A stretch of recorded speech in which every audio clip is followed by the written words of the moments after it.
What's up, everyone? I thought today that would be a good idea to show how I use the bits and pieces of information that I put into my castle tutorials and how I put them together to make a full castle. So this is a 2x2 chunk, a 32x32 block castle. The boundaries are marked by the beacons. So I'm going to talk a little more in depth than usual today about how I went about each step of the build. And at the end of the video, I'm going to put a time lapse of me finishing up the surrounding environment outside of the boundaries and leave a download for the world in the description. I did about 40% of the interiors. I'm really not a fan of doing interiors. I love looking at them. I just don't really like doing them. So I won't cover them a whole lot in this video. But the floor plans are important, so I will go over that. But I left pretty much everything in the main keep blank. So if you want to use this castle to play in, you can fill that up however you like.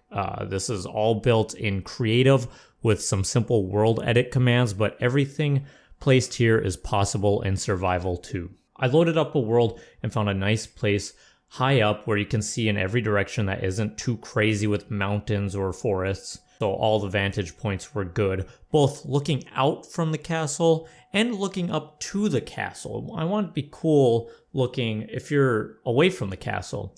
So the first thing that I wanted to start out with was a two-dimensional floor plan, basically outlining the walls and towers. I specifically didn't want any part of it to be symmetrical. At some point, I do consider two towers around the front gate, but I decided to look too much like a McDonald's playhouse. I went with two towers of varying height, a main keep, and a gatehouse as the main features of the castle. Since I have such a small space to work with, it was pretty obvious they just need to go around the corners. I didn't really have any space to put any of those things on the inside, so I focused mostly on what the space between the towers would look like rather than how the towers would look like at this step and where you would walk if you were on the ground. Once I got a walking space I felt was comfortable and made sense, I filled in the blank space with colors of wool that I marked for various things, like one color is for where I want overhangs or side buildings. At this point, we aren't too locked into anything. All this is subject to change. Once I got a floor plan I liked, I started with very basic walls, just raised everything up with world edit. The castle is between something like 12 and 32 blocks tall at varying spots, and the composition of the walls is 40% stone, 30% stone brick, 20% cobblestone, and 10% andesite, and that's what I use for most of these builds. The walls and towers I use in this castle are pretty similar to the ones in my tutorials, my other videos, so there's really no surprises there. And I wanted to show that I can use those tutorials in this castle. None of the spots outside of the wall are vulnerable. No glass windows and easy to reach places. Things that make sense, like small arrow slits instead for windows or for iron bars. Things that you would want to consider if you were defending yourself, which it's a castle. You have to think like you are. I didn't start putting in any windows though until I had a very rough floor plan. Because I wanted the windows to be on the same level as the floors, and if I put the windows in first, then the floors wouldn't match and you'd have a mess. So once I got all my doorways, that's kind of the first thing that I focused on. And I put the floors in the buildings, then knocked out the holes for the windows. And I put steps and overhangs on a lot of the windows to give the otherwise flat walls some depth. Because as you can see, the walls really aren't that complex. Little details here aren't as important as the overall picture in my opinion. Because there's so much stone in this build, I don't put a ton of contrasting blocks. It's really hard to go wrong with spruce as the main accent, and that's what I use here in moderation. Because this castle is so small, I really tried to make every inch of it feel useful, whether it's watching along all points of the wall or no wasted space between the walls. And once I have things in place where I want them, you basically have your castle. The next thing that is left is to make it feel lived in. So there we have it. With those things that I've mentioned, you pretty much have your castle, and then it's just kind of your job to go around and detail it how you like. Let's walk through it. I wanna block off these things. The white wall, by the way, was within the 32 by 32 boundaries. And I made sure that all the walls were within that so I could have overhangs. So the side of the walls weren't so flat. So really the castle itself was kind of like 31 by 31 or even less at some points. But the first thing I want to do is walk through it as if you were just walking. I think that's a really important part of big builds. And I think it's a part that a lot of people kind of neglect, because you see videos of people making gigantic builds, and what are all the views and all the camera angles? They're from high up. But that's not what the people living in the castle would see. So even if you're playing in creative and nobody's walking around on the ground, to me it's still important to have cool views from below. So for example, when I'm walking through this, I want the reveal of the rest of the castle to be interesting. And you walk through here, and the first thing that you notice is this, which is just kind of a decorative area. Makes you want to go up there, right? Like, that's interesting. That's like a place that you want to figure out how to be. And then you walk in, and then all of a sudden there's things all around you. I really, a lot of my detailing is just throwing stuff like this in corners. A lot of clutter. This, I don't even know what this is supposed to be, but if someone saw it, they'd think that it's something, I guess. I put a little like toll house up here. Let's say you're walking up to the castle, and then you check with the guards to make sure that you can get in. The gatehouse, I made sure that this is something that I can cover in a video on its own, gatehouses, but I really made sure that it was defensible.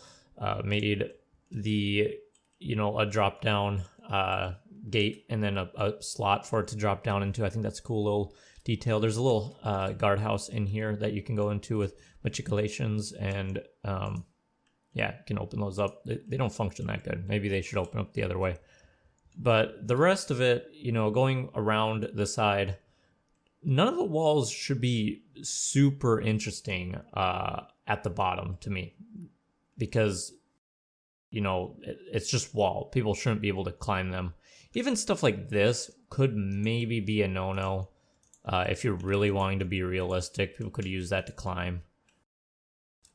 But this wall would theoretically have guards on it at all times. The towers, we can go into the towers. They were kind of the first thing that I focused on. I put my walls, I made my towers, and then I built around the towers. I really just, made this a circle and that a square. I put floors so I knew that I had this wall here that people are gonna walk on, so I put a door here.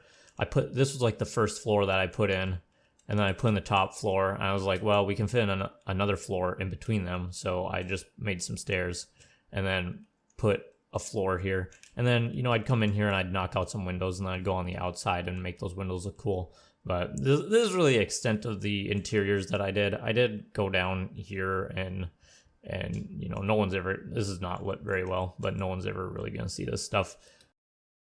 And then some like bunks and stuff with curtains. So it feels lived in if you do that kind of thing. That kind of thing is really important, making your build look cool. I just really hate interiors. The other one, basically the same, just square. I just made a ladder all the way up to the top. Have a little bit more room in here to do different things. If you were using this for like a survival base, you could easily put like a brewing station in one of these rooms or something like that. Or, at the bottom floor, you could have like a farm, some sort of animal farm or something. There's lots of space in these towers to make it livable. I won't go into the main keep quite yet.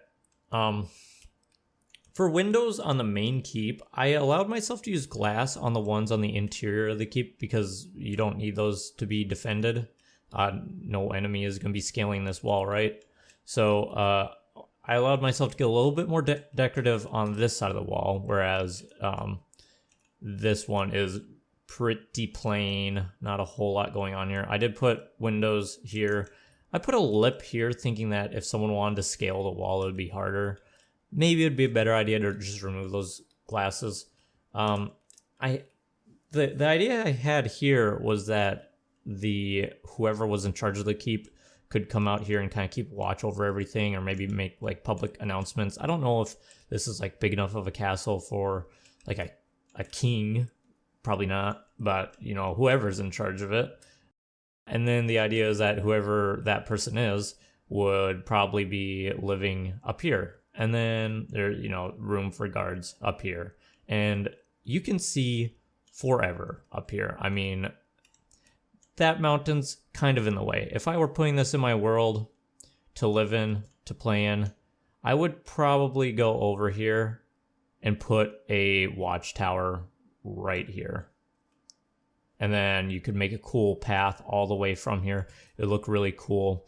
Once I'm done with this little segment, I'm gonna actually build up around the environment.